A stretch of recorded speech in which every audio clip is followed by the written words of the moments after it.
Acmee, over the years, have built up a very good rapport with the exhibitors who come repeatedly for every edition of Acmee. This rapport has helped us to grow from a very small exhibition in 1994 to such a large scale in 2025.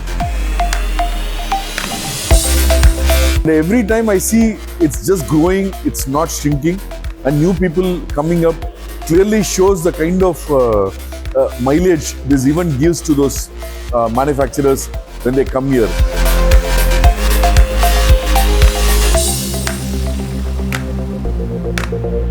We have very big customers visiting and then asking for new developments which we are able to showcase. I think going forward we will have a big business in this region for new technologies.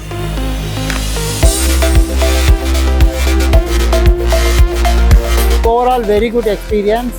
I hope I can also make some good business using this opportunity. Our exhibition 2025 has reached a stage which is at par with the international exhibition all over the world. So I'm very happy that we have grown to this level.